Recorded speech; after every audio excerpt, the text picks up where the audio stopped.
During this campaign, you've heard George talk about a number of issues. He talked about cutting taxes, he talks about reduced spending, and he talks about creating jobs. There was a time in New York State when we did that. We cut spending, we increased jobs throughout the state, and we cut taxes. That's when we had George Pataki as governor. Yep. Many times throughout his career, he made stops here in the Southern Tier, and many of those stops were about creating new opportunities, new careers, and new jobs for people.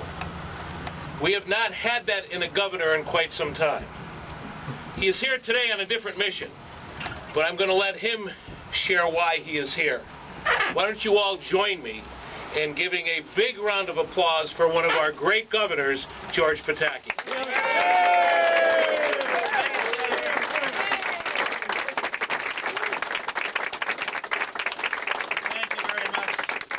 And let me just say that in my career in Albany, and thank you for the honor of serving and leading this state for 12 years, I've never seen a harder working legislator than Tom Lewis. And that's not why we're here. Now, people have been saying, what have you been doing the last 4 years? Where did you go? Well, first of all, I'm in the private sector, and I love it, and I'm enjoying it very much. And there is life after government, and it is. I've just really had a wonderful experience in those last 4 years. But these are enormously challenging times. They're challenging for our state. We have a capital that's dysfunctional. And they're challenging for our country because we have politicians in Washington who have forgotten the whole concept of our democracy. And that is that the elected officials in our government are not the masters of the people, they're the servants of the people. And in Pelosi, Reid, and Obama, we have people who think they're smarter than us, better than us, know more than us, and they're going to tell us how to lead our lives, and that is wrong, and we have got to take our government back.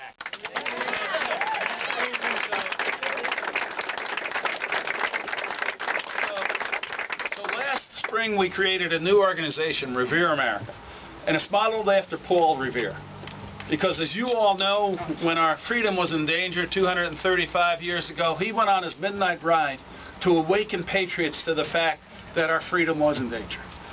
And we created Revere America to go across this country to remind people again that our freedom is in danger. It's not in danger this time with British soldiers carrying guns. It's politicians in Washington casting votes. Votes that don't represent our interest, where they don't listen to us, they don't care what we think, they're going to do what they want, and there's a simple solution to that. Get rid of them and put people in Washington who will listen and reflect our interests. So the catalyst for Revere America was when they decided to ram Obamacare through against our interests. The American people didn't want it. And if they had any doubt that the American people didn't want it, a Republican won Teddy Kennedy's seat on the issue of health care.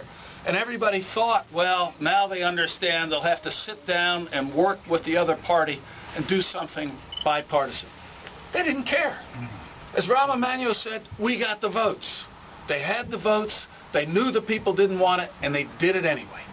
And look at what they have done over the course of the past 2 years. And by the way, the congressman from this district, Maurice Cinci, has been with Nancy Pelosi in casting every one of the important votes affecting and hurting the future of the people of this district. Look what they've done. $1 trillion fake stimulus program. They said, we're going to pass it, and it's going to keep unemployment down to 8%. Well, they borrowed $1 trillion from our children's future, from their future, that they're going to have to pay back. And instead of creating jobs, they bought off special interests. Families are cutting back because these are tough economic times. And what have they done? Increased spending in 2 years by over 21%, passing budgets that blow out the deficits, $1 trillion deficits as far as the eye can see. And they ran through Obamacare. That's going to hurt the health care of virtually every single American and prevent small businesses from creating jobs. Now, when they were debating that law, no one knew what was in it. You remember Nancy Pelosi, well, we're going to pass it, and then they'll find out what's in it. Well, we're finding out what's in it, and we don't like it, and we want to repeal Obamacare and replace it with real health care. They told us it's going to reduce the deficit. Well, it's going to increase the deficit by hundreds of billions of dollars. They told us it's going to drive down health care costs. And you remember Obama talking about bending the health care curve because it's too expensive. Well, he bent it all right, bent it up, because they now admit it's going to increase health care costs dramatically. And how many times did the president look right into the camera and say to the American people, and he used these words, if you're happy with your health care, I guarantee you, you won't have to change a thing. Well, what are we finding out? 4 million senior citizens are going to lose Medicare Advantage, over 800,000 in New York State. Virtually every senior citizen on Medicare is going to have a harder time accessing health care.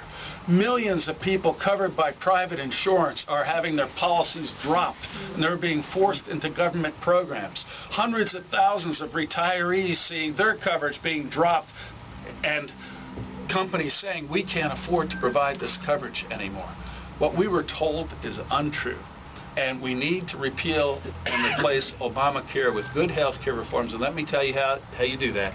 You repeal the person who voted to put Obamacare into law.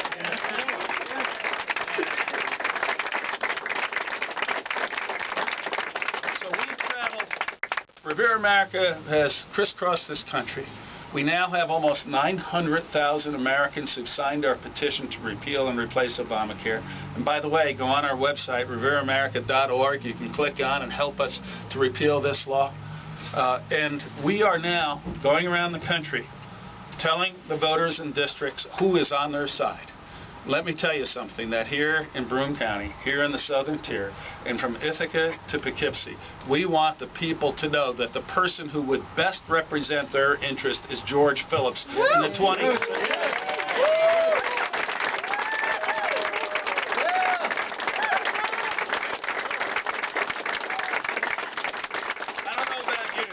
I don't know about you, but I've had enough with the politicians. I want to take back our Congress and have people who will listen to us instead of lecturing to us.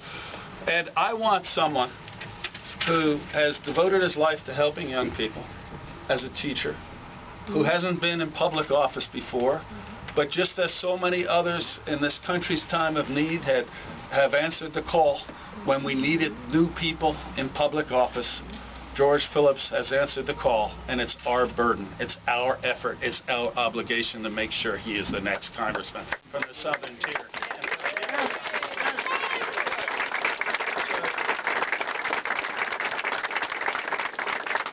Let me say to any Democrats out there, Revere America is not a partisan organization. We're doing this to create a policy majority in Washington. A policy majority, regardless of party, that's going to not support fake stimulus programs, that's going to reduce the cost of the federal government, that's going to create jobs by lowering the burden on small businesses, and that is going to pass real health care reform, like getting rid of junk lawsuits and allowing people to purchase across state lines and allowing employees to take their policies with them, so we can empower families with health care decisions instead of dictating health care policy from above. So this is, in my view, one of the most important elections we've ever had. And the people in this district are very fortunate that George has stepped up. It's not an easy thing to go against the entrenched power of Washington. It's not an easy thing to beat an incumbent who has every special interest group out there trying to help him stay in power, not for your interest, but for their interest. But let me make one last point. Nancy Pelosi already has a district. It's in San Francisco. She doesn't need this district too. We need George Phillips. Go get him, win this race, take back this seat, take back our government. Thank you.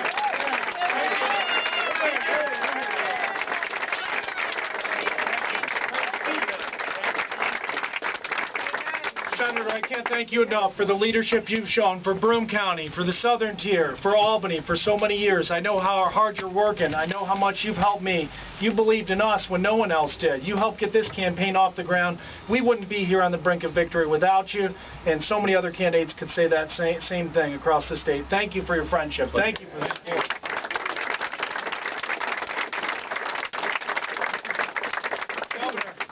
I could say I'm impressed, but not surprised about how well-spoken you are on the issues. I don't know if you saw our debate against Maurice Hinchey, but when he was asked about the massive budget deficits our country was facing, he said, "What deficits?" What deficits? And it fits into what you said, Obamacare, the failed stimulus, and the list goes on and on. I have just a few questions and closing comments here. I thank you so much for coming out here, but look at the situation in Washington right now. They've spent and spent. They've racked up a $14 trillion debt, and they're passing bills they don't even read. Have you had enough? Yeah. And look at Albany. The New York City Democrats are running this state into the ground. Have you had enough? Yes, we have. Yeah. And look at Maurice Hinchey, 98% of the time with Speaker Pelosi, voting for big government programs, tax increases, and regulations that are driving jobs out of this state and out of this country. Have you had enough? Yeah! We have 11 days. We need you talking to family, talking to friends, working as hard as you can, working in this office, getting out the vote. For myself, for Senator Libous, for our other candidates here. This is an incredibly important moment for our country. I'm an American history teacher, and this is the moment to set our record straight. Governor, you had a fine record, and you did a lot of great things for this state. But I'll tell you, I know you could have done even more if it wasn't for a certain speaker in Albany named Sheldon Silver. And I can tell you one thing. I know what my first vote is going to be, and that is going to be to vote Nancy Pelosi out as Speaker. Yeah.